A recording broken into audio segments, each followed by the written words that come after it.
pues muy importante. Iniciamos el ciclo de conferencias que todos los años en el plan de actuaciones se aprueba en nuestro plenario del mes de diciembre, y lo iniciamos en una efeméride muy importante, que es haciéndola coincidir con el 28 de febrero, que es de lo que hoy vamos a hablar aquí, de simbología de la identidad andaluza, con un conferenciante de primera como es Manuel García Félix, como presidente de Patrimonio Histórico y Cultural de la FEM, de la Federación Española de Municipios y Provincias, y con la decana, que en esta Facultad de Humanidades, Nuria de la O, a la cual agradecemos la acogida en esta casa, y con Tristán Pertíñez, que es el que nos ha hecho una acogida muy bonita porque nos ha cedido cierta documentación que hoy aquí pues el conferenciante nos tendrá a buen ver, iniciando pues este ciclo de conferencias que tendrá un recorrido en el mes de febrero y que terminará aproximadamente en el mes de noviembre con otras cuestiones que tendremos que hablar el Consejo Social junto con la Sociedad de Huelva en nuestro cometido más fundamental y nuestro recorrido más fundamental que va en nuestro ADN, en la transferencia del conocimiento entre la Universidad de Huelva, la onubense, y la sociedad en todos sus estamentos. Es el espacio común que hemos creado hoy aquí, entre la onubense, académicos, civiles, militares y eclesiásticos. Así que muchas gracias y bienvenidos. Para nosotros, como no puede ser de otro modo, es un verdadero placer, un privilegio que el Consejo Social se haya dirigido a esta casa para comenzar este ciclo de conferencias que constituye su programación anual, y como ya he puesto de manifiesto al Consejo Social y al propio conferenciante, es un verdadero privilegio poder contar con esta presencia de aquí y sobre todo poder permitir que nuestra facultad visibilice el compromiso de vocación de servicio público que tiene para con la sociedad en su conjunto. Más allá de la docencia de calidad y de la investigación de excelencia que se realiza en la Facultad de Humanidades, una de nuestras vocaciones fundamentales es la de servir a la sociedad, de dar lo mejor de nosotros mismos, y me parece que esta es una magnífica ocasión para que podamos desde la Facultad de Humanidades ofrecer todo lo que los humanistas tenemos que aportar a la sociedad en su conjunto. Así que muchas gracias, Consejo Social, muchas gracias, Teresa Herrera, y muchas gracias a todos los que hoy nos acompañan en este acto. El honor es mío y el privilegio es mío el estar hoy aquí en el aula de grados de la Facultad de Humanidades de la Universidad de Huelva, invitado por la decana Nuria, y en un acto que organiza el Consejo Social de la Universidad de Huelva, invitado por su secretaria Teresa Herrera. Por lo tanto, el hecho de que me den la oportunidad, de que me den voz para expresar mis sentimientos sobre Andalucía, expresar también de igual modo cuál ha sido el recorrido histórico y territorial que nos ha llevado a tener hoy y gozar hoy de un estatuto autonómico, y por supuesto de gozar de el Estado de Derecho, el régimen de libertades que tenemos, pues siempre es un auténtico honor, porque estamos hablando de algo que nos identifica como pueblo, que nos señala desde el punto de vista de sentimiento de pertenencia como territorio dentro del conjunto de regiones de España, que son los símbolos, es la bandera, es el escudo, es el lema y es el himno, que todos tenemos inmiscuidos en nuestros corazones y que todos participamos en ellos cada vez que exaltamos desde el punto de vista simbólico cuáles son las excelencias de nuestra Andalucía. El hecho de que la universidad, el hecho de que el Consejo Social me otorgue la oportunidad de hacerlo ante la sociedad de Huelva, ante la sociedad académica, es un auténtico privilegio que yo agradezco profundamente de corazón. Bueno, estamos hablando de que es un recorrido histórico donde ha habido muchos hitos históricos que ha condicionado ese sentimiento andaluz que hoy poseemos. Eso es una identificación, el que esté constantemente inmiscuido en nosotros ese sentimiento andaluz reivindicado desde el siglo XIX. Y luego esos sentimientos que hoy tenemos de pertenecer a una región, de pertenecer a una autonomía que tiene el régimen de derechos y libertades que tiene. Eso ha sido gracias al esfuerzo, al sudor, a la abnegación, al trabajo de mucha gente que incluso no pudieron disfrutar de lo que hoy disfrutamos en Andalucía. Es un homenaje también a esas instituciones, a esos símbolos y sobre todo a esas personas que trabajaron en pro de Andalucía para que hoy vivamos como vivimos en nuestra tierra.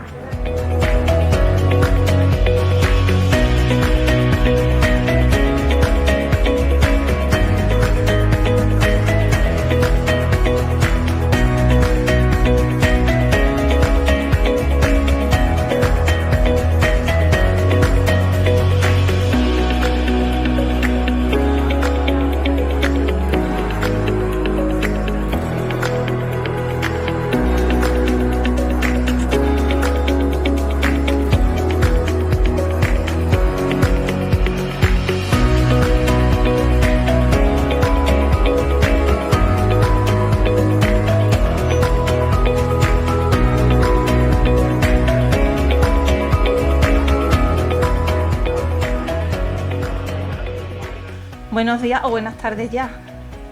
Bueno, pues en primer lugar agradecer la asistencia de todos los que estáis aquí, que para nosotros, para este Consejo Social es un tremendo placer que estéis hoy aquí en la Facultad de Humanidades. A su decana, darles las gracias, Nuria de la O, por abrirnos las puertas de su casa. A Tristán Pertiñez, director del Centro de Estudios Andaluces, por acompañarnos también hoy aquí en la presentación del conferenciante.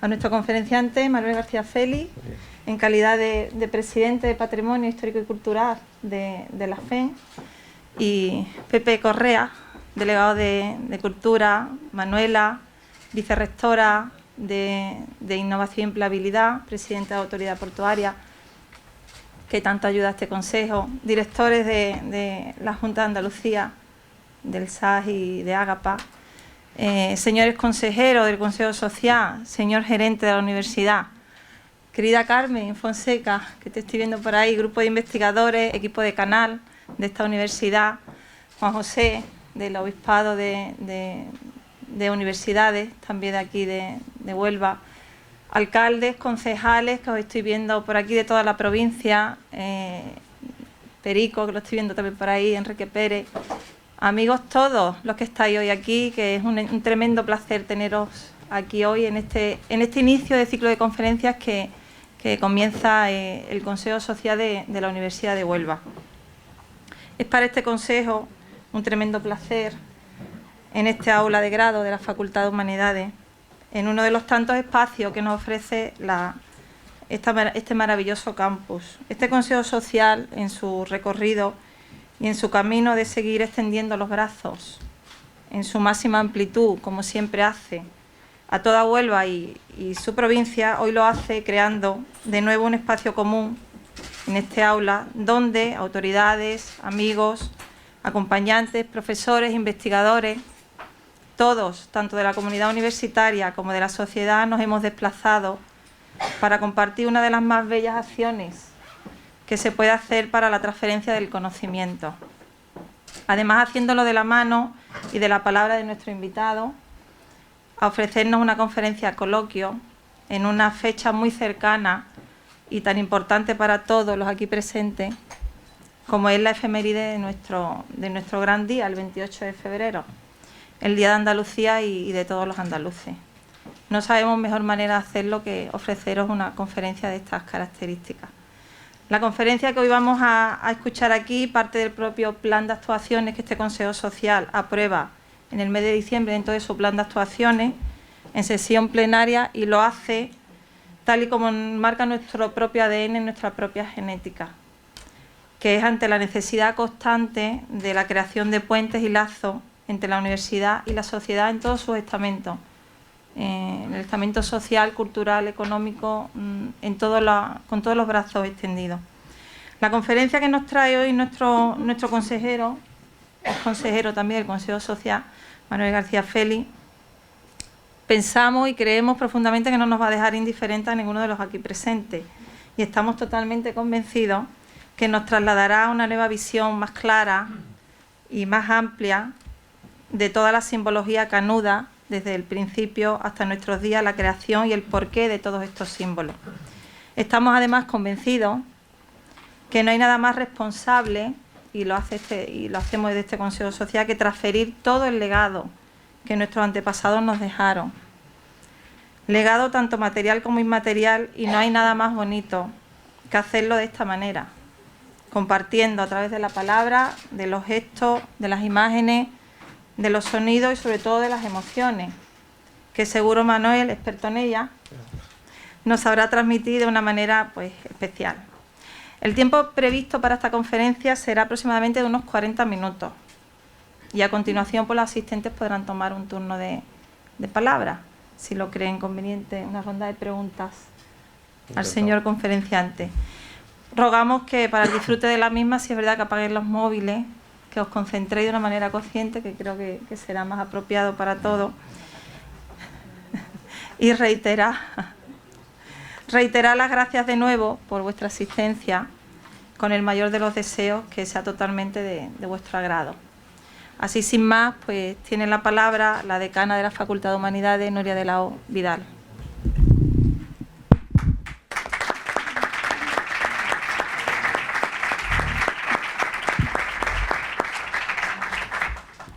Pues muy buenas tardes a todos. No sé si se escucha bien o no. No, ahí, Nuria, el otro. Vale, el mío es el otro. No, este también. Este también. Pero tienes que tirar. Perfecto. ¿Ahora? Perfecto. Bueno, nunca acierto a la primera, lo confieso.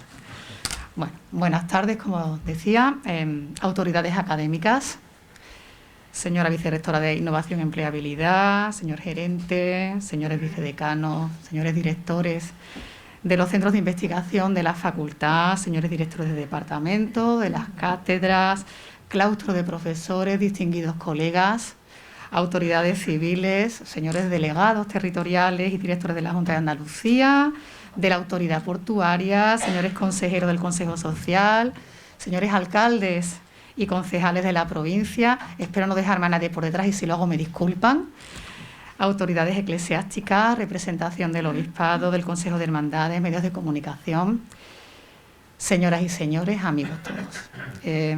Sean todos muy bienvenidos a la Facultad de Humanidades, que se honra hoy en acoger este acto, esta conferencia, coloquio que auspiciada desde el Consejo Social de nuestra universidad va seguro a suponer un auténtico deleite para todos los presentes gracias a la intervención de nuestro ponente, don Manuel García Félix, a quien agradezco personalmente y muy sinceramente también su presencia hoy aquí. No imaginan la gran satisfacción que supone para quien les habla ver esta sala llena de vida, y llena de vida de nuevo y dispuesta para lo que está concebida, ser un espacio académico, indudablemente, pero también un espacio de reflexión, de cultura, de intercambio de experiencias y saberes y, por supuesto, de disfrute, de puesta en valor del amor por las artes, por las letras, por el patrimonio, en definitiva. Permítanme unas breves palabras para mostrar mi más sincero agradecimiento a ustedes por estar hoy aquí. Insisto, es un placer ver la sala con el aforo prácticamente lleno. Y especialmente al Consejo Social, y me van a permitir que lo hagan muy fundamentalmente, a doña Teresa Herrera, secretaria del Consejo Social, que es la verdadera artífice, el alma mater de esta iniciativa y del acto que nos congrega. Y quiero recalcar este agradecimiento por dos cuestiones fundamentales. La primera, por permitir afianzar y estrechar más si cabe los lazos de colaboración de la Facultad con el Consejo Social de la Universidad de Huelva, un órgano de indudable importancia y fundamental en el funcionamiento de nuestra institución y que de este modo se hace presente en nuestra vida cotidiana. No me cabe duda de que este acto va a ser el primero de otros tantos que habrán de sucederse. Y si me permiten, y parafraseando una cita cinematográfica que todos ustedes conocen, a buen seguro, pues presiento que este es el comienzo de una fructífera colaboración y, por supuesto, amistad.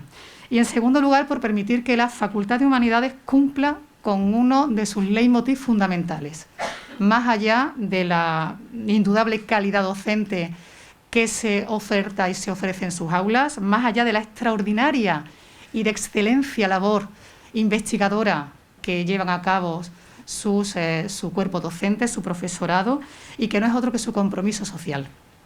Si por algo se caracteriza este centro es porque tenemos una gran vocación de servicio público, una vocación que nos impulsa a salir de nuestro marco académico, entendido en sentido estricto, y que nos obliga, que nos impulsa a abrir nuestras puertas, nuestras ventanas, incluso, si me permiten, para ofrecer lo mejor de nosotros mismos y también para permitir que todo aquello que la sociedad entienda que puede compartir con nosotros sea así.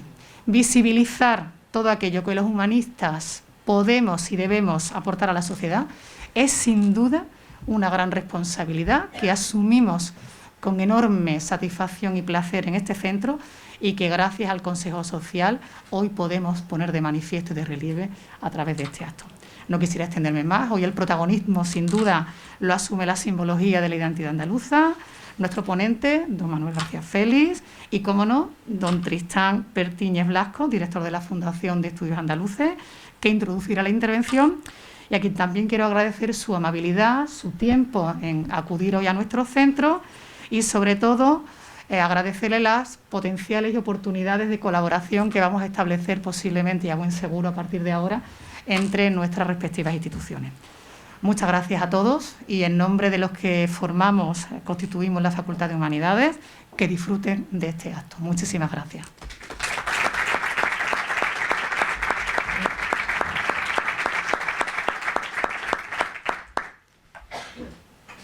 A continuación tiene la palabra Cristian Pertini. Gracias, Teresa.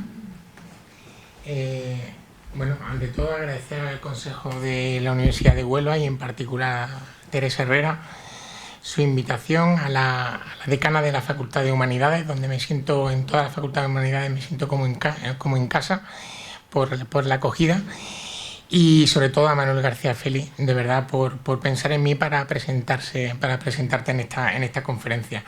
Alcalde, autoridades, señoras y señores, muy buenas tardes a todos. Como director de la Fundación Centro de Estudios Andaluces, para mí es un honor y especialmente muy importante poder tener la oportunidad de presentar a Manuel García Feli en una conferencia coloquio como la que hoy nos concita aquí, relativa a los símbolos de Andalucía.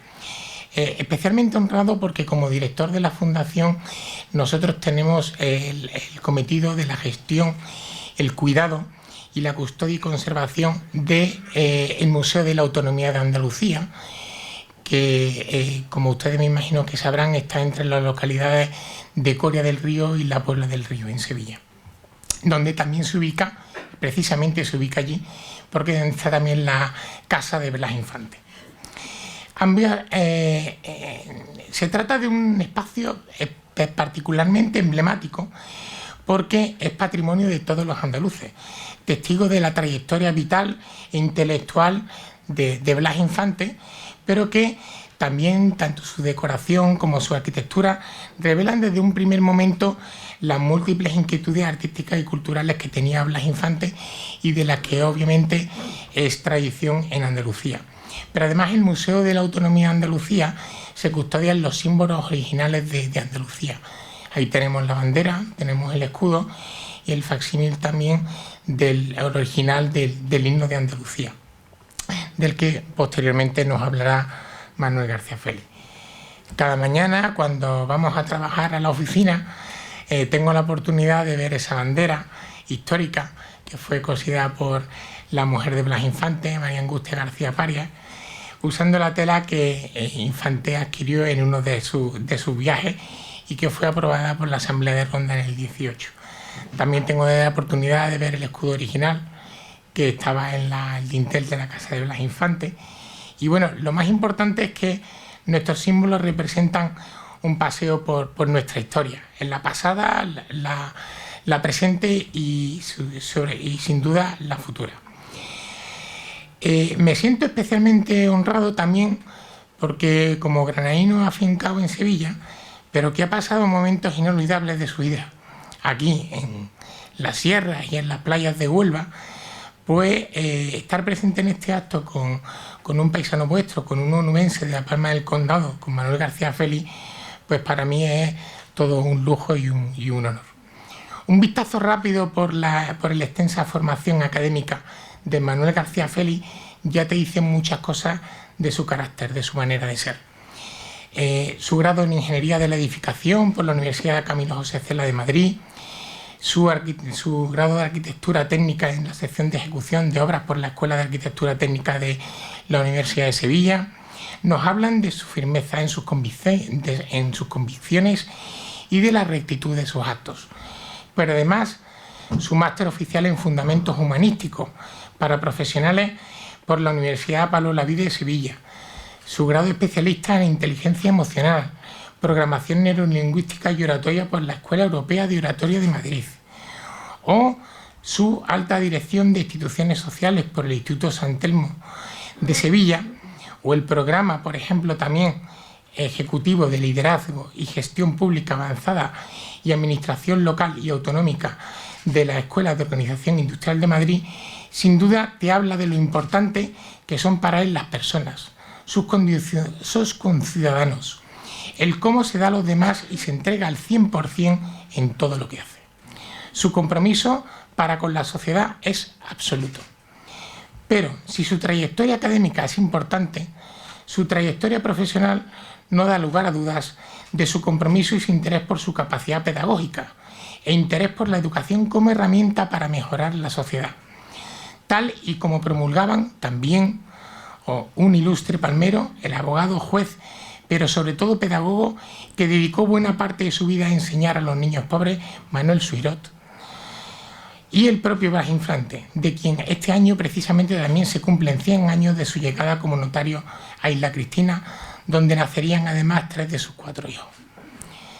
Su trayectoria profesional, como por ejemplo profesor de inteligencia emocional en el aula de la experiencia en distintas universidades, aquí en la Universidad de Huelva, en la Universidad Pablo de la Vide, pero también en la Universidad CEU San Pablo.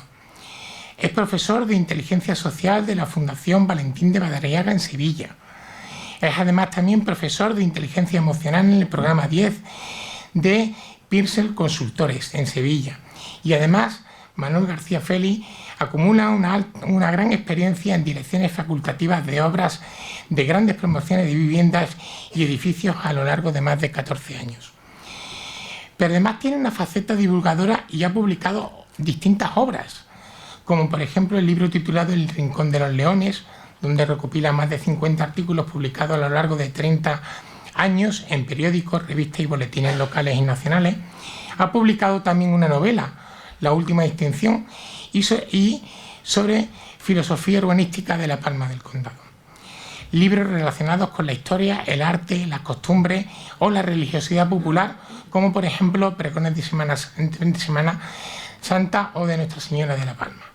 Sin duda, su dualidad técnica y humanística, de enorme preocupación por la trayectoria de la educación, Manuel García Feli concentra en su trayectoria también política algo singular que hace en pocas personas puedan hablar con tanta propiedad de la simbología e identidad de Andalucía.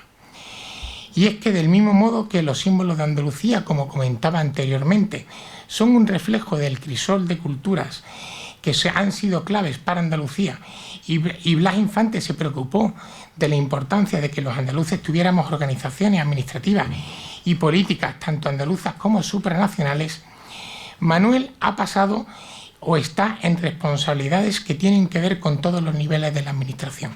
Esto es, la local, la provincial, la nacional o la europea. Manuel García Feli fue diputado provincial de la Diputación Provincial de Huelva desde el año 2003 al 2007.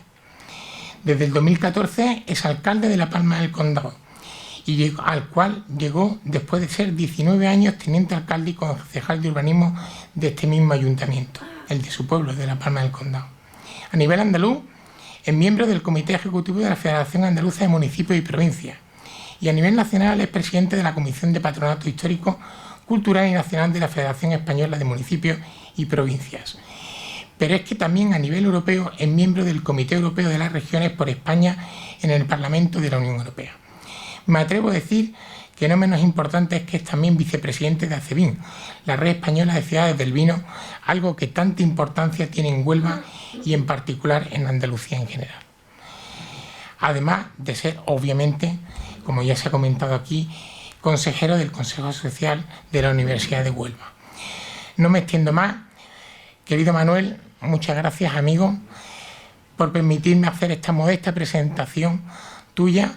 Tuya es la mesa, tuya es la palabra. Muchas gracias. Muchas gracias.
Muy buenas tardes. ¿Se me escucha bien, no? Bueno, pues agradecer en primer lugar el que hoy estéis aquí, autoridades civiles, autoridades eclesiásticas, en definitiva, amigos todos.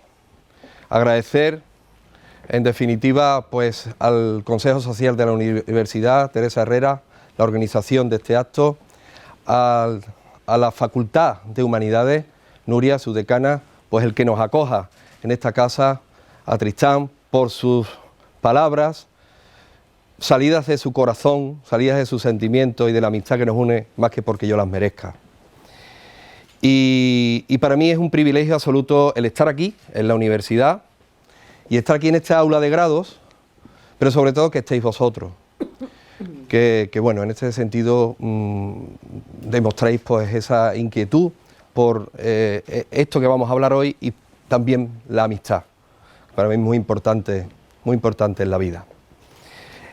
Voy a intentar ser breve, conciso, directo, y voy a esquematizar en tres partes la conferencia. Una primera parte de un recorrido histórico-territorial hasta llegar a la Asamblea de Ronda de 1918. Una segunda parte, lo que sucede después de la Asamblea de Ronda, que es donde se establecen los símbolos, entre otras muchas cosas. Y un posterior y último, glosa, que le he dedicado y le voy a dedicar a Huelva, a nuestra provincia y a nuestra capital. Lo hablaba con Nuria no hace mucho, con la decana. Aquí, en nuestro territorio, hubo eso que se llamó ese horizonte cultural. El horizonte cultural que fue Tarteso y que estaba asentado rico en vinería. Venían los fenicios por el corredor del Mediterráneo y traían las plantas aromáticas y las esencias aromáticas y se mezclaban con la población autóctona del lugar. Luego llegaron los romanos. Los romanos establecieron su imperio aquí. Cuando venían los romanos y iban a los sitios, parecía que era la modernidad lo que llegaba, porque los lugares se llenaban de puentes, de acueductos, de calzadas, de aljibes, se higienizaban los lugares y aquí pues se llevan pues hasta 700 años y establecen dentro de la organización del territorio español, Hispania, una parte importante que le llamó la Bética, en virtud al río Betis, y la dividió en 4 conventos que se llamaba. Los 4 conventos eran Córdoba, Hispalis, Gades y Astígitis. Astígitis era Écija. Luego, una vez que vino los visigodos, que se llevaron 2 siglos, en el 711, a través de la batalla del Guadalete, como todos sabemos, aparecen los musulmanes. Y los musulmanes se asientan en nuestro territorio y llegan hasta la cornisa cantábrica, con lo que se llamaba y denominó Al-Ándalus. Al-Ándalus cogía prácticamente todo el territorio hispano. Y luego ocurrió que a partir de esa fecha aproximadamente empezaron reinos cristianos de la cornisa a reconquistar ese territorio perdido y de esa manera fue bajando la conquista cristiana y aminorándose el territorio musulmán. Hasta la batalla de 1212, que es la batalla de las Navas de Tolosa, donde fundamentalmente y principalmente pisa suelo andaluz las huestes cristianas. Entonces, la capital de Al-Ándalus era Córdoba. Córdoba era la capital del mundo. Córdoba era un designio de Damasco. Pero con ese avance en los territorios cristianos, se fragmenta los musulmanes y se crean reinos de taifas, y esto los debilita. De manera que avanza a partir de la batalla de Tolosa, se hacen de las Navas de Tolosa, se hacen los reinos cristianos de Sevilla, de Córdoba y de Jaén, y se queda solo el reino de Granada hasta 1492, en que los reyes católicos lo conquistan y por lo tanto de nuevo vuelve a ser territorio cristiano nuestro territorio español y andaluz. 1492 marca ese hito, pero marca también el hito del descubrimiento de América. Y a partir de ahí, por ejemplo, Sevilla se convierte en la capital del mundo. Llega toda la riqueza a Sevilla y a partir de ahí, pues se convierte en esa capital que luego, a final del siglo XVII, pues va en declive.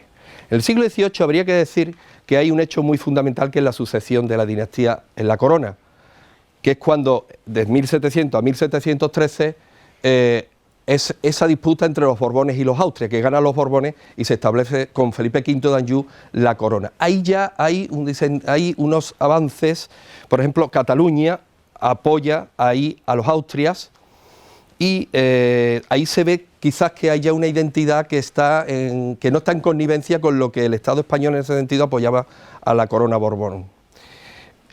El día que pierden los catalanes esa batalla es la Diada, fijaros. La Diada significa el día que perdieron la batalla entre los Borbones y ellos que apoyaban, los catalanes que apoyaban los Austrias.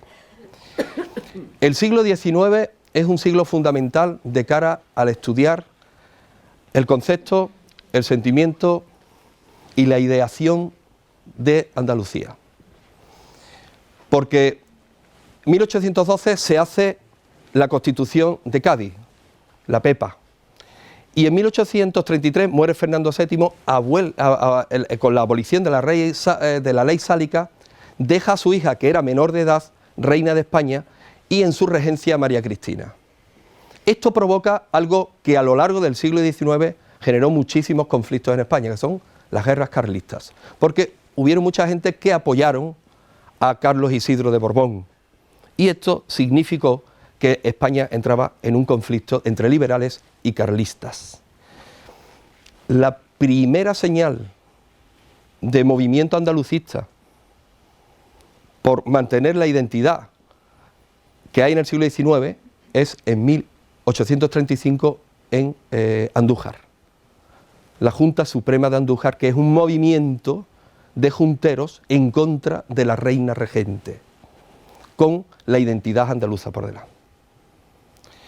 Después de la gloriosa 1868, que se tiene que ir Isabel II, 1873 es la Primera República, que fue un fracaso. La Primera República duró 11 meses, hubo 4 presidentes, Figueras, Pi Margall, Salmerón y Castelar, con lo cual ahí está la inestabilidad de un sistema, se demostró. Hubo uno muy federalista, que fue Pi Margall. Los andalucistas luego eran muy pimargallistas porque insufló la conciencia federal dentro de lo que se llamó los cantones. Hubo el cantón de Cartagena, que fue el más importante, pero Andalucía se llenó de cantones, el cantón de Sevilla, el cantón de Utrera, muchísimos cantones federalistas que trabajaban precisamente. Eso duró poco. Hay que decir que cuando se estaba reivindicando la identidad andaluza a través de los cantones, de los territorios, por ejemplo, el País Vasco estaba apoyando a los carlistas y no había ese sentimiento nacionalista, y lo mismo ocurría con los catalanes, que estaban también apoyando a los carlistas. De esta manera, en 1875 se restablece el reinado de los Borbones, Alfonso XII, y se crea la Constitución canovista, que es hasta ahora la Constitución que más ha durado. La de 1875 duró hasta 1931, en que se hizo la de la República del Estado Integral. Y ahí se reinstituye la corona y entra un sistema que es el sistema de turnismo, el régimen de la Restauración, Partido Liberal y Partido Conservador, Cánovas y Sagasta, que se alternaban indistintamente según conveniera en la jefatura del gobierno. ¿Qué ocurría aquí? Que esto tuvo un tiempo de atemperado, de tranquilidad, de paz, pero en esos partidos estaban las élites, en esos partidos estaba la oligarquía, en esos partidos estaban un grupo minoritario, y en paralelo el pueblo, la población, los trabajadores, las clases populares se estaban organizando. Se estaban organizando a raíz de influjos de dictámenes de Marx, de Hegel, que generaron una conciencia de organización y de lucha. Por ejemplo, en 1883 está la Constitución de Antequera, el primer pacto, porque el de 1978 es el segundo pacto de Antequera. En 1883 el primer pacto, y ahí se aprueba una Constitución confederada, y eso se hace en Andalucía. Y esa Constitución era confederada porque era, primero, municipalista, segundo, cantonalista y tercero, federalista, que lógicamente no surge ni entra en vigor porque el sistema, obviamente, pues lo prohíbe. Pero es importante que haya ese sentimiento y que haya esa iniciativa tomada ya desde los propios andaluces, desde la ciudad de Antequera. El punto de inflexión más álgido en la decadencia, pero en el resurgimiento de los nacionalismos que se llamaron periféricos o centrífugos, es el desastre del 98. La pérdida de las colonias, Cuba, Filipinas, Puerto Rico. Eso provocó lo que decía Francisco Silvela, la España sin pulso, la España en decadencia, la España en regresión, la España agotada, pérdida incluso de sentimiento hacia los valores de unidad. Y ahí surge, pues, el nacionalismo catalán, el nacionalismo gallego y el nacionalismo vasco, y también, más lánguidamente, el regionalismo andaluz. Nacionalismo catalán porque Albandín, en 1885, publica un libro donde habla del regionalismo catalán. Luego lo que ocurre es que en 1902 se crea la Lliga Catalana con Cambó y Pras de la Riba y le da un tinte político nacionalista, casi independentista, a eso que Albandín había hecho de forma cultural. Lo mismo ocurre con el País Vasco, con Sabino Arana. Sabino Arana estuvo en Cataluña y de Cataluña se trajo esos dictados, se trajo esos conceptos y los implantó en el País Vasco y creó en 1895 el Partido Nacionalista Vasco. A partir de ahí, pues ya sabemos lo que ocurrió. Lo mismo ocurrió en Galicia. Y en Andalucía,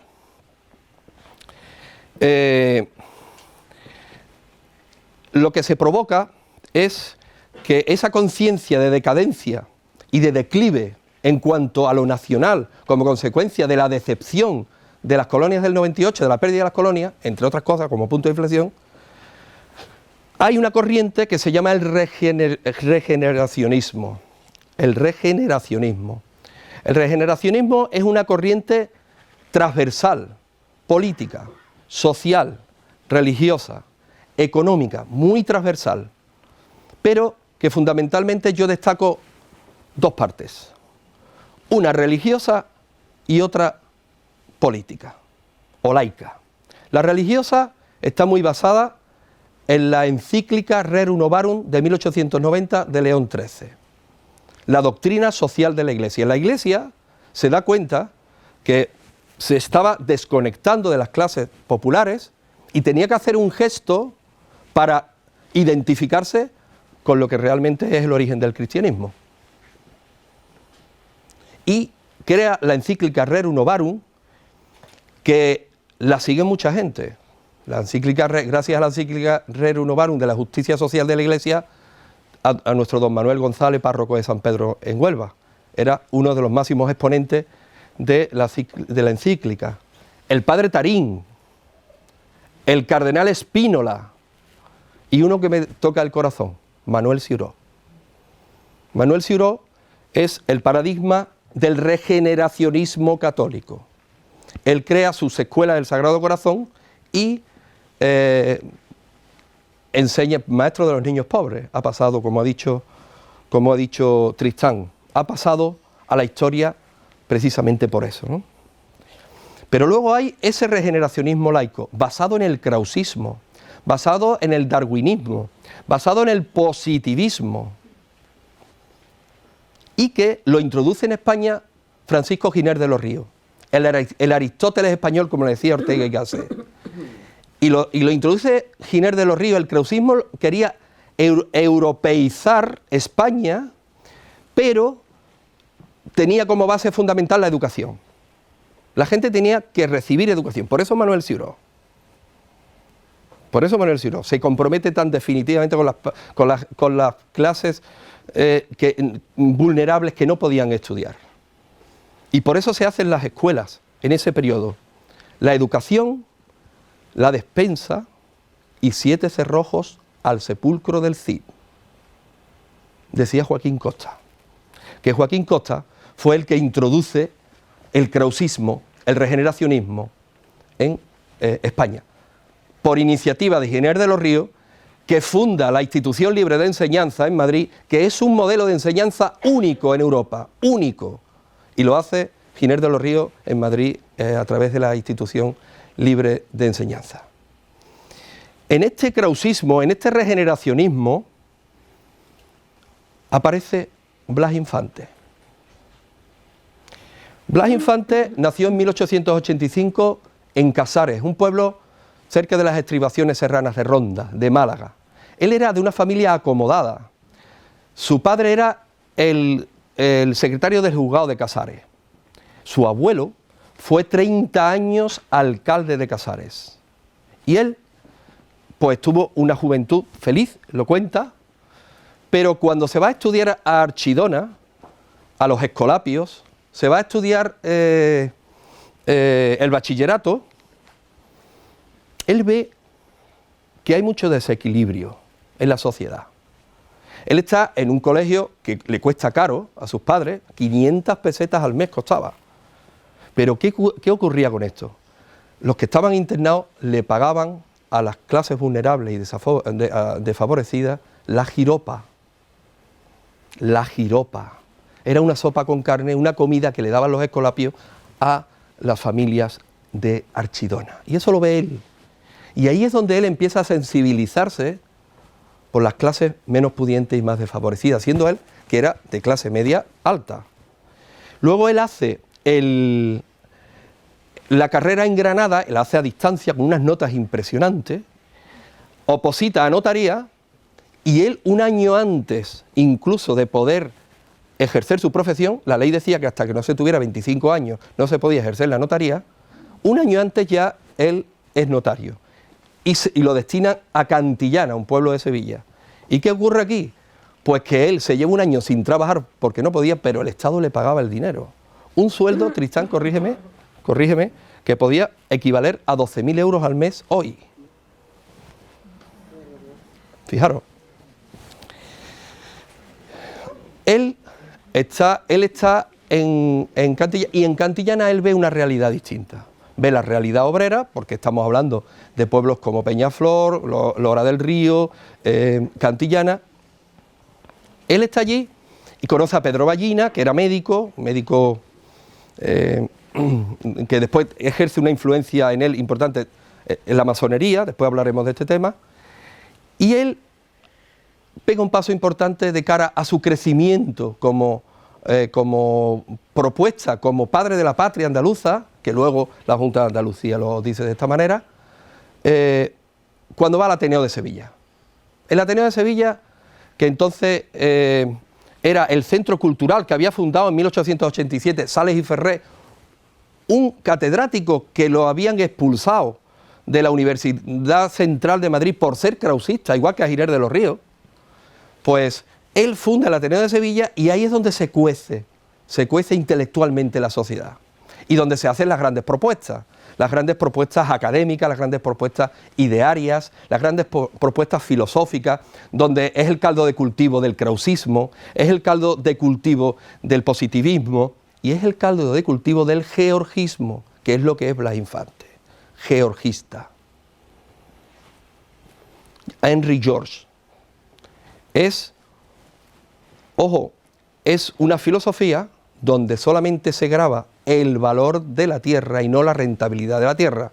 Él decía, Blas Infante, que se podía cobrar solamente un impuesto, el de las tierras que no producían. Eso es una idea introducida desde el georgismo y que implanta Blas Infante en el Ateneo de Sevilla y que lógicamente allí pues tiene su reticencia y tiene su descontento. ¿Quién estaba entonces en el Ateneo de Sevilla? Bueno, pues estaba Felipe Cortines Murube, que era un gran andalucista y que hablaba del andalucismo. Él lo decía, Felipe Cortines Murube: yo soy andalucista, hablo de andalucismo, de un andalucismo patriótico, sano y culturalista. El andalucismo sano, patriótico y culturalista es el que hacía Felipe Cortines Murube, que hacía Mario Méndez Bejarano, el que hacía Alejandro Huichó, Manolo Sánchez Pizjuán, el que hacía José Andrés Vázquez, José María Izquierdo. Y en 1914 aparece Blas Infante con una cosa en el Ateneo de Sevilla y casi pues le dice: mira, esto no va a poder ser, que es el ideal andaluz, es la sección moral del Ateneo de Sevilla.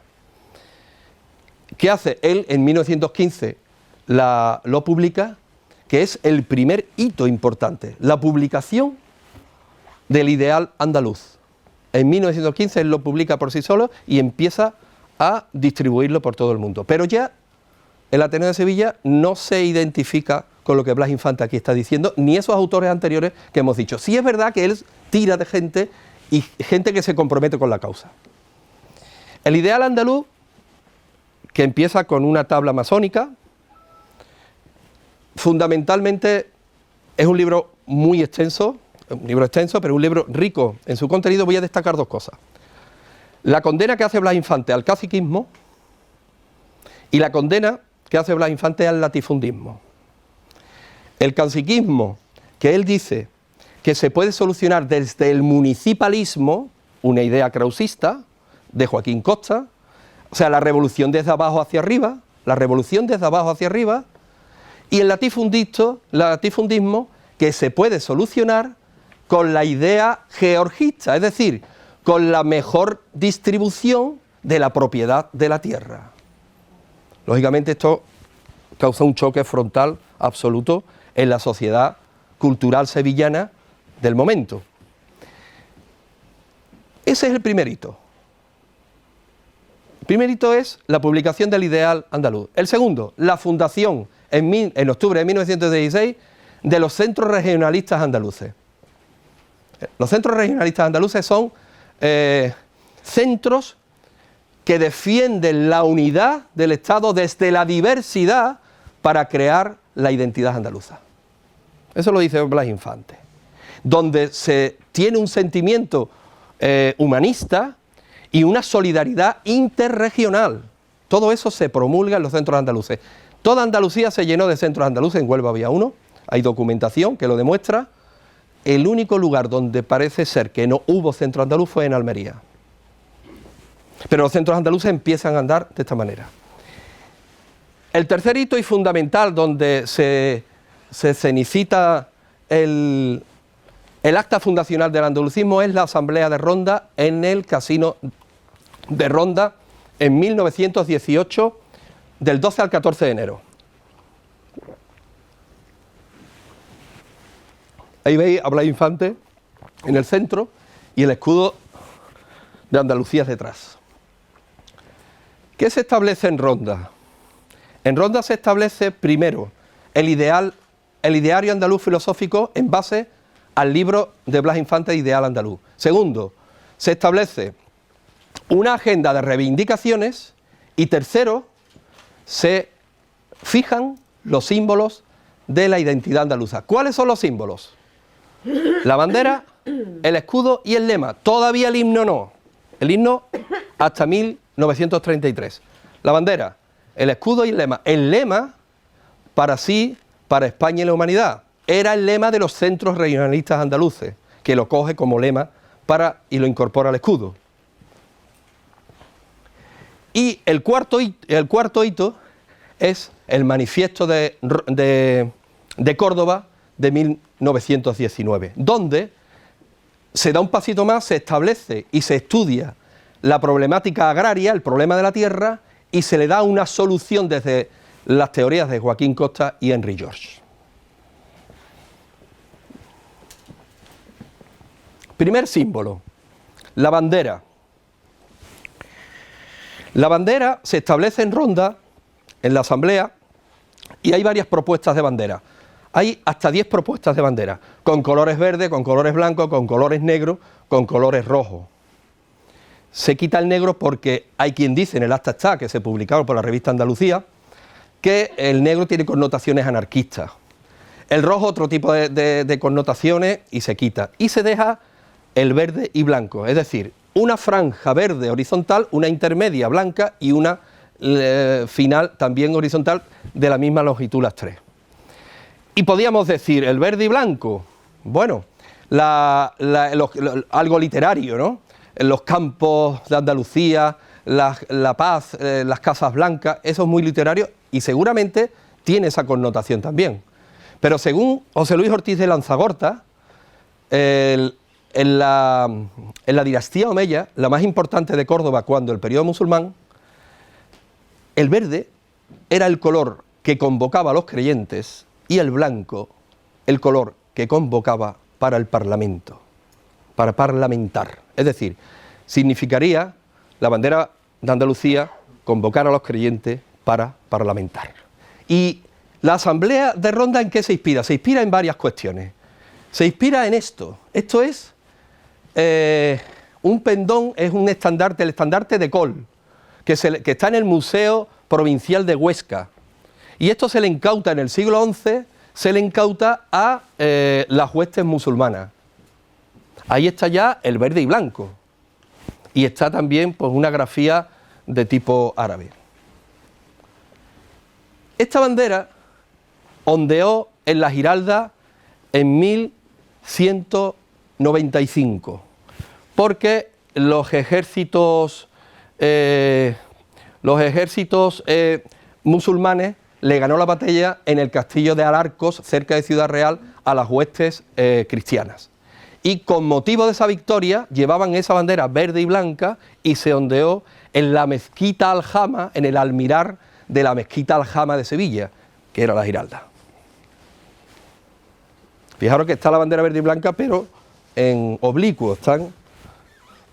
Este es el escudo del conde de Cabra. En 1483 hay una batalla los cristianos le gana a Boabdil. Ya estaba muy cerca de la expulsión de los musulmanes, ¿no? En el reino. ¿Y qué ocurre? Pues que le incauta los estandartes y las banderas a los musulmanes y el conde de Cabra le pide a los reyes católicos que se incorpore esos símbolos a su escudo, a su escudo de armas. Y por eso está el verde y blanco de la bandera y también fijaros están los colores de las tropas nazaríes y está, fijaros, el Boabdil con la cadena en el escudo. Lo de la cadena y en ese periodo es muy recurrente. Fijaros el escudo de España y tienen que ver un poco con eso. El escudo de España, cuando está el reino de Navarra, que es el último que se incorpora en 1512 y desde 1512 somos unidad nacional, son unas cadenas y en el centro hay como un botón verde, es una perla verde. Esas cadenas, en la batalla de las Navas de Tolosa, en los reinos cristianos se lo quitó al emir musulmán y como eran navarros fundamentalmente los que ganaron esa batalla, la incorporaron esas cadenas en el escudo de Navarra. Por eso están las cadenas del escudo de Navarra, por la batalla de las Navas de Tolosa y porque una cadena que rodeaba al rey, a las tropas musulmanas se la quitó los cristianos. Y luego lo verde es una perla verde que tenía el emir en su turbante que se lo quitaron. Y está en el escudo de España. Fijaros que está en el centro de las cadenas, ¿no? Entonces, ahí hay ya una reminiscencia clara también de que el verde y blanco estaba inmiscuido en la historia, ¿no? Eso es en 1810, los comuneros de Casares. Hubo una revuelta femenina de mujeres que se pusieron en contra de los franceses, reivindicando los derechos de las mujeres y los niños, cuando la invasión francesa. Y llevaban, y eso lo sabía por tradición oral Blas Infante, llevaban esa bandera verde y blanca, esas mujeres de Casares, cuando se reivindicaron frente a los franceses. Una vez que en la Asamblea de Ronda se decide que la bandera es verde y blanca verde, pues desde 1918 hasta 1933 se hacen todas estas propuestas de bandera. Y lo hacen los centros andaluces, regionalistas andaluces. Y luego lo hacen también las juntas liberalistas. Y ahí, pues fijaros todos los colores que aparecen, el rojo, el negro. Esta de aquí, fijaros, es la bandera, es el pendón de Fernando III el Santo. Hubo quien dijo, no, por la bandera de Andalucía es el pendón de Fernando III, que es este. La de al lado era la bandera de los centros andaluces. Y esa última fue la bandera, con ese sol, fíjate que se enarboló en Dos Hermanas, que fue la primera vez que Blas Infante vio subir y enarbolar la bandera. Esta es la bandera, Tristán, esta es la bandera que está en el Museo de la Autonomía Andaluza. Esta bandera la bordó Angustias García Parias, que era su mujer, ya era de Peñaflor. Ella se casaron, la conoció y se casaron cuando vivía en Cantillana. Y esta bandera está hecha con telas que Blas Infante se trajo de Marruecos. Desde 1922 a 1930, Blas Infante estuvo en Isla Cristina, de notario. Él pidió el traslado. Hay una leyenda, que ya es incierta, que él pide el traslado porque no está de acuerdo con el periodo primo-riverista, y él pues pide casi un exilio interior. Eso está demostrado que no. Hay investigadores que ya lo demuestran, porque él pide en 1922 el traslado. Lo que sí tiene es un problema familiar con su familia política, y él dice, bueno, pues yo me retiro, y se retira a Isla porque quería ver la realidad de la mar, la realidad de otro sector de trabajadores que era el pesquero. Y él ahí, pues realmente lo que hace en esa actividad donde se cierran los centros andaluces, porque en el periodo del 23 al 31, primo-riverista del directorio militar, se cierran los centros andaluces, él se va a estudiar, a investigar y a viajar. Cuando viaja a Marruecos se trae esas telas y Angustias García Parias realiza esa preciosa bandera que está en el Museo de la Autonomía Andaluza. Esta bandera se quedó porque la familia de Blas Infante vivió hasta 2001 en la casa que hoy es museo, en su casa. Y su mujer la custodiaba, la tenía guardada en un arca, y cada verano la sacaba al patio y la aireaba. Y cuando la gente venía también a verla, a ella, pues se la sacaba porque la gente la querían un poco tocar. Esta bandera, cuando en 2001 la Junta de Andalucía compra la casa de Blas Infante, también la Junta de Andalucía las quiere. Y esta bandera está hoy expuesta de forma maravillosa en ese museo.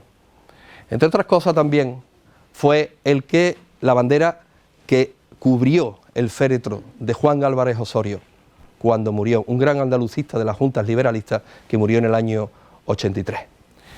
Por lo tanto, estamos quizás ante la definición de la bandera más característica, de la primera bandera, y además la bandera de Blas Infante. Muy bien.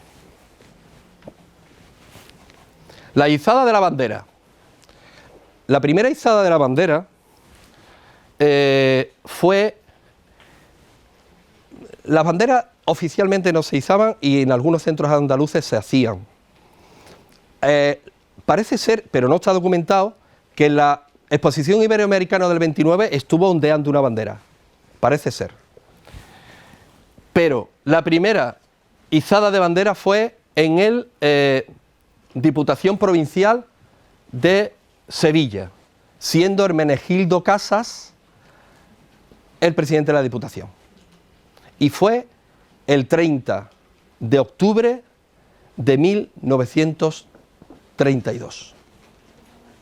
El 30 de octubre de 1932 es cuando se iza esa bandera. Hermenegildo Casas, presidente de la Diputación, la bandera en la Diputación de Sevilla. El primer ayuntamiento que hizo una bandera oficialmente es ese, y ese es el Ayuntamiento, para honra de Huelva, de Aracena. Es el Ayuntamiento de Aracena, el primer lugar oficialmente donde la bandera de Andalucía se iza el 6 de noviembre de 1932. 6 horas más tarde se iza en Cazalla de la Sierra, según dicen las crónicas, periódicos El Liberal, El Heraldo, El Correo de Andalucía. Y el 23 de noviembre de 1932, conmemorando pues la conquista del rey San Fernando de Sevilla, se iza en el Ayuntamiento de Sevilla. Por lo tanto, estamos hablando de que en las izadas de bandera, luego Blas Infante ya ha dicho que vio la primera izada en Dos Hermanas, en diciembre del año 32, y luego la última vez que se izó la bandera antes del 18 de julio fue en Cádiz, en un acto del Ayuntamiento de Cádiz, donde también estuvo Blas Infante. El escudo. Este es el escudo que estaba en la Asamblea de Ronda. Y este escudo se plantea con un Hércules forzudo, con unos leones rampantes. Acordaros que estaba detrás de la foto que vimos de la Asamblea de Ronda. Ese es el escudo de Cádiz. Cádiz, el escudo de Andalucía está basado en el escudo de Cádiz, y lo dice además la Asamblea, por entender en aquella época, que lo dicen así, que era la ciudad más antigua de Occidente, fundada por Hércules. Después ya las investigaciones han arrojado otras circunstancias y otra serie de datos. Estamos hablando de 1918. Pero este es el escudo en el que se inspira el escudo de Andalucía, que es el escudo de Cádiz. Está Hércules, están las columnas, está el plus ultra, que luego eso se quita, y están los leones, no rampantes, pero en acción más enérgicas, ¿no? Este escudo, fijaros que pone Andalucía para sí, para Iberia y la humanidad. Andalucía por sí, para Iberia, no para España. En 1922 y hasta 1923, en la Casa Andaluza de Madrid, tuvo el escudo para Iberia. Un detalle. Y después ya se le devolvió a España. El lema era antes para sí, para España y la humanidad. Se le quitó para sí por considerarse egocéntrico.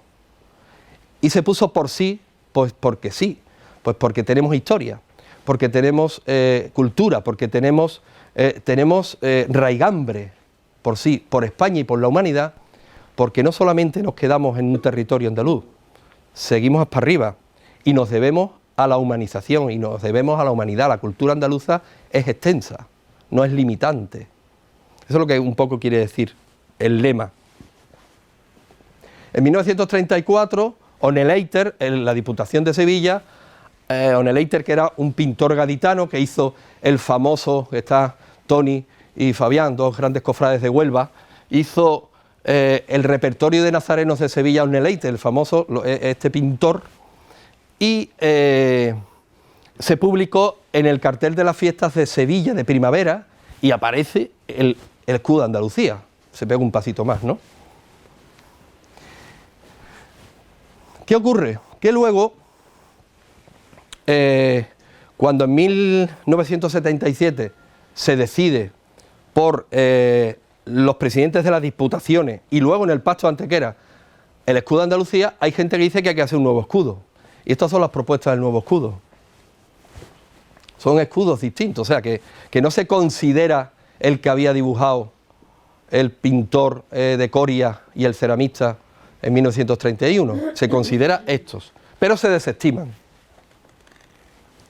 Y aparece un artículo que se llama Andalucía ya tiene escudo, de Antonio Burgos. Antonio Burgos, el escritor que todos conocemos. Antonio Burgos era narraluz, es una palabra que a mí me encanta. Es una generación literaria, los narraluces, los narradores de la luz o los narradores andaluces.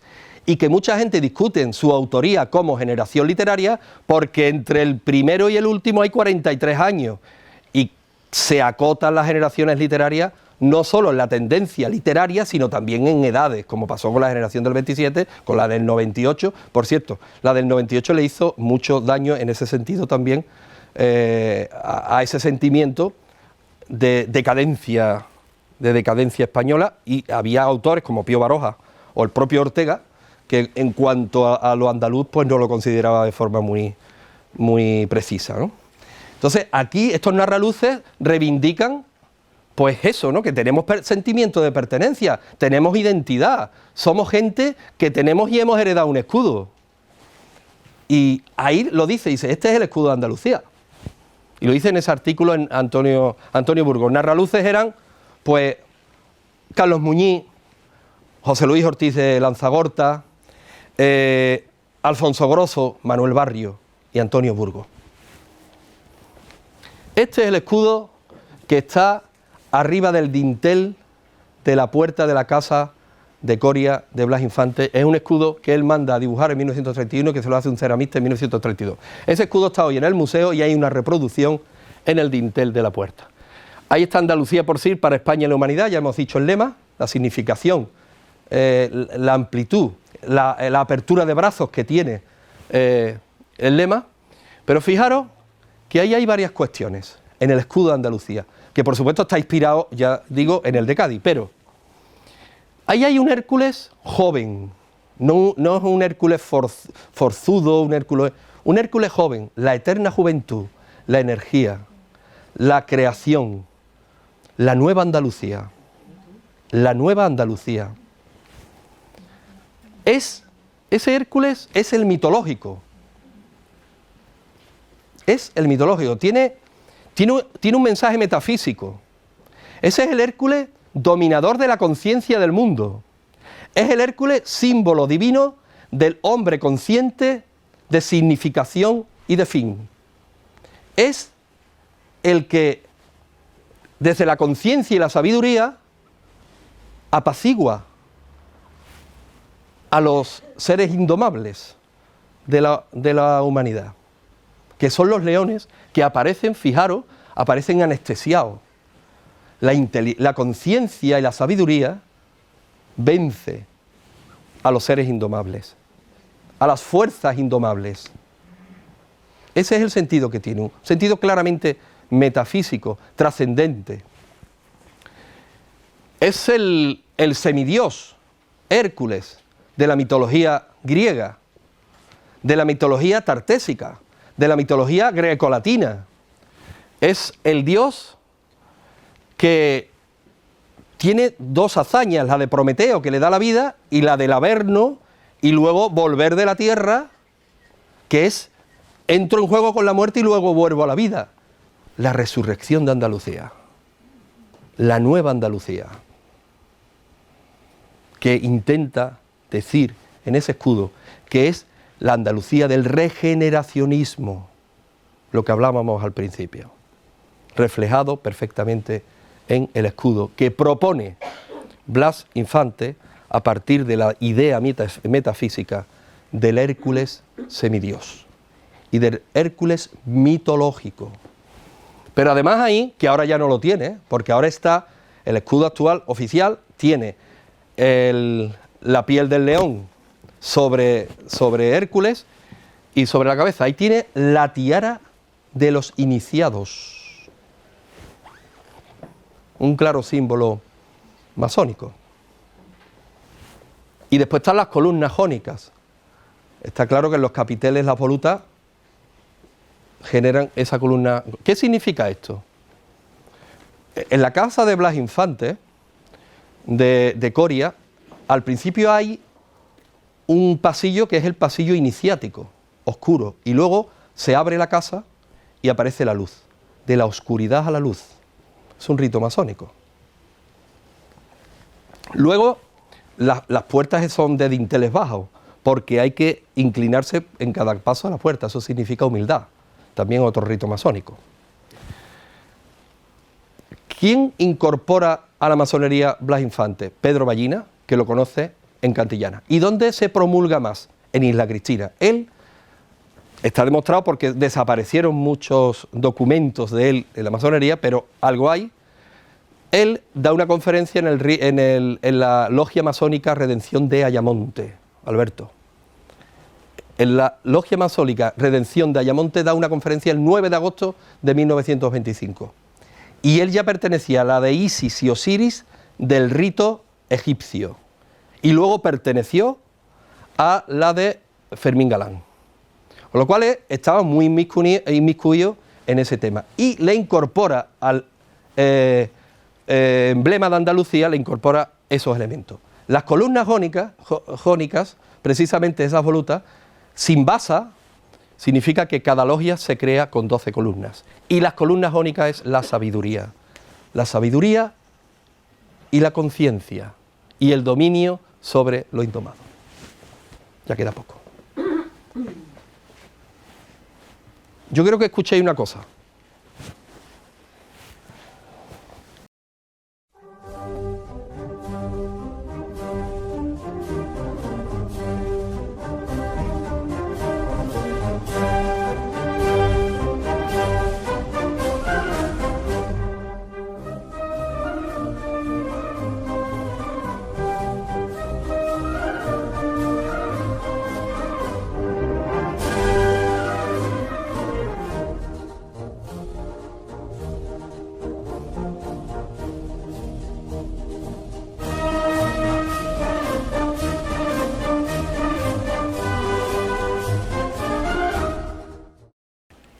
Ese es el pasodoble Giralda.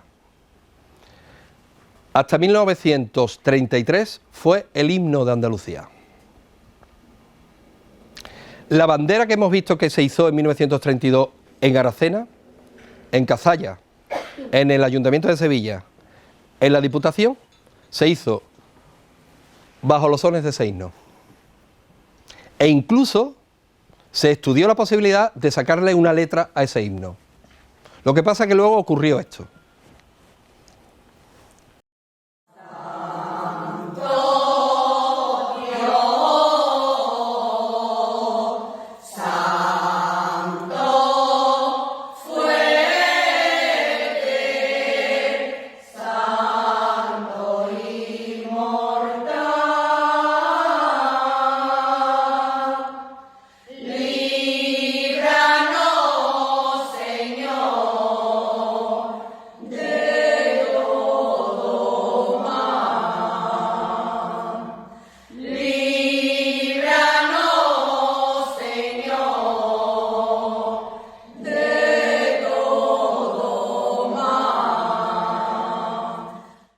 ¿Os suena?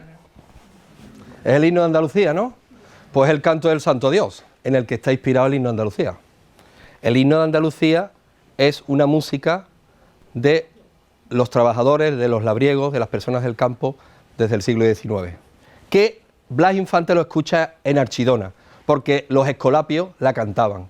Que escucha en Cantillana, cuando el himno al sol, que también se llama, los trabajadores iban al amanecer y al atardecer volvían del campo. Él también dice que la escucha en Alosno, en las fiestas de San Juan. También dice que lo escucha en Écija. Por lo tanto, hay una inspiración clara del himno de ese santo Dios. Él le pone la letra y el maestro José Castillo, que era el director de la Banda Municipal de Sevilla, en 1933, la publican en una revista que está ahí, de las Juntas Liberalistas. ¿Dónde fue la primera vez que se interpretó y se escuchó el himno de Andalucía? El 7 de octubre de 1936. Se hizo a piano, eso es a piano. Además, Blas Infante estuvo con José Castillo haciendo los pinitos al piano. Se hizo el 7 de octubre de 1936 en la Plaza de San Lorenzo de Sevilla. Y luego, el 10 de octubre, en la Alameda de Hércules. Ya después no se escuchó más. Hasta ahí, que es la primera vez que se graba el himno en 1977 por iniciativa de Alejandro Rojas Marcos y lo graba Carlos Cano con un coro de Sevilla, de Heliópolis se llamaba. Y esa es la portada del disco de ese himno primero que Carlos Cano, a iniciativa, ya digo, de Alejandro Rojas Marcos lo hace. Bien, pues hemos visto los signos, hemos hecho un recorrido histórico breve por lo que es el sentimiento y la identidad andaluza. Y yo ahora me acuerdo, yo quiero dedicarle esta conferencia que he dado, se lo quiero dedicar a tanta gente que trabajaron por Andalucía, a tantas personas que hicieron posible con su esfuerzo, su trabajo y su abnegación, el que hoy tengamos la autonomía que tenemos y el que tengamos el régimen de derechos y libertades que tenemos. Eso ha sido gracias al esfuerzo y al trabajo de mucha gente que no vieron y pudieron disfrutar de lo que hoy vemos y disfrutamos en España y en Andalucía. Y fueron muchas instituciones y fueron muchas personas. La Junta Suprema de Andújar, los cantones federalistas, la Constitución de Antequera, los centros andaluces, las juntas liberalistas, Blas Infante, Andrés Isidro de las Cajigas, José Andrés Vázquez, Felipe Martínez Murube, Mario Méndez Bejarano, tantos otros, José María Izquierdo, la revista Bética, la revista Andalucía, la revista Amanecer. Amanecer, Andalucía, es el amanecer diario de todos nosotros. Y estos símbolos es lo que nos identifican, nos da sentimiento de pertenencia, llevamos en el corazón y sentimos por lo nuestro. Yo voy a terminar con una frase de Plácido Fernández Viaga, el primer presidente preautonómico. La bandera de Andalucía es la justicia para Andalucía y de Andalucía, y jamás se enarboló para ir en contra de nada ni de nadie. Muchas gracias.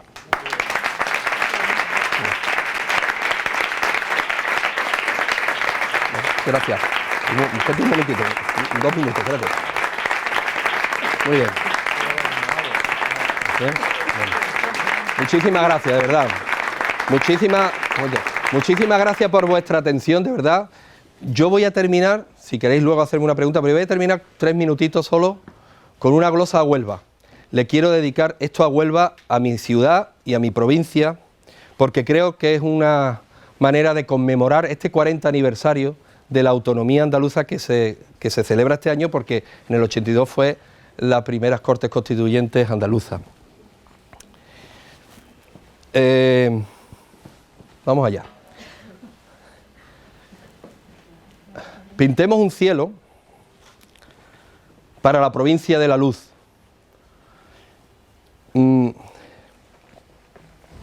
Para descubrir siempre lo inesperado. Un verso de Juan Ramón, de luz con el tiempo dentro.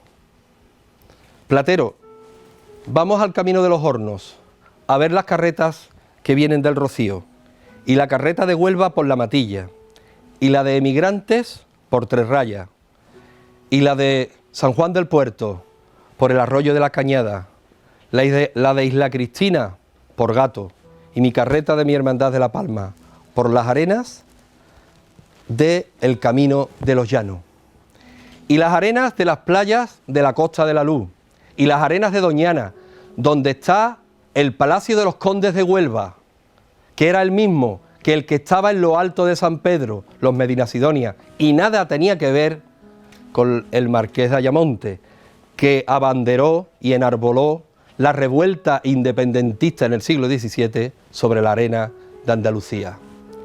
Y la arena de los Cabezos, donde está Argantonio, que vino con los fenicios, se quedó en Tarteso, y luego los romanos, y luego los musulmanes, hasta la reconquista cristiana, el reino de Sevilla, el reino de Jaén, el reino de Córdoba y al final el reino de Granada también.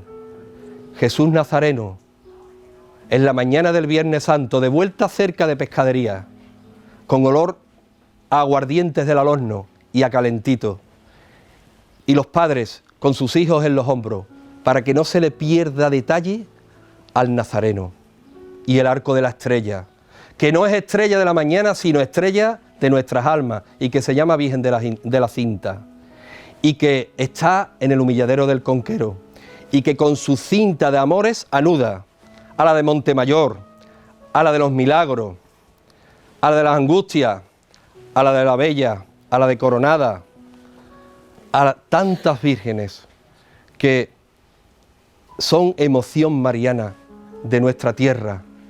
Mi Virgen del Valle, la Virgen de los Ángeles, la Virgen del Amor, la Virgen de los Remedios, la Virgen del Reposo, la Virgen de las Mercedes y la Virgen que está en las arenas del Rocío. Y las arenas de la Sierra de Huelva, esas arenas de Laja, esas arenas de Lentisco, esas arenas donde está Benito Arias Montano, con Felipe II, el año de los tiros, sangrando en el corazón de la tierra. Sundein conectando Huelva con España a través del Camino de Hierro. ¡Qué maravilla! Como la Gruta de Aracena. El Hotel Colón, el más grande de Europa. Caruso cantando en Huelva, Madame Butterfly de Puccini y Blas Infante de Notario en Isla Cristina. La Ría del Piedra, la Ría del Tinto, la Ría del Odiel, el Callejón de Montrocal, la Punta Arcebo, el río Múrtiga, descolgándose de las gargantas de la sierra, la garganta rota de Paco Toronjo, el fandango de Paco Isidro, de Cerrejón Camacho, de Eufrasio, de Pepe Lanora, del Niño León, de Rebollo, de Rengel, un brindis imaginario sobre los mostradores de las tabernas con el vino del condado. El que se llevó la Pinta, el que se llevó la Niña, el que se llevó la Santa María, en aquella gesta donde Huelva no le tuvo que pedir permiso a nadie para cambiar el rumbo de la historia y descubrir un universo nuevo en la tierra.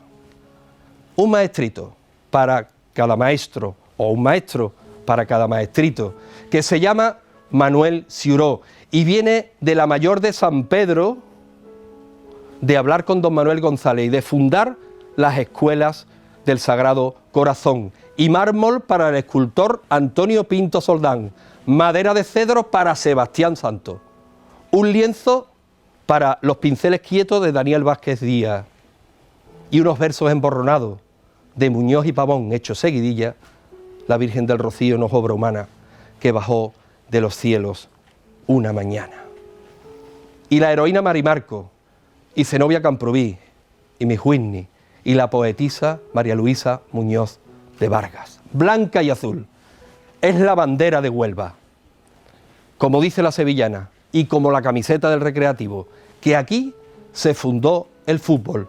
Verde y blanca es la bandera de Andalucía, el amor y la esperanza mezclados, la voz de los sin voz, pero ahí está Jesús Hermida para contárnoslo, el museo constante al aire libre, la belleza de la naturaleza abstraída en sí misma, los narraluces, los narradores de la luz, los narradores de Andalucía y de esta provincia que es Huelva, universo y paraíso de la luz y de la emoción que todos llevamos en el corazón. Muchísimas gracias.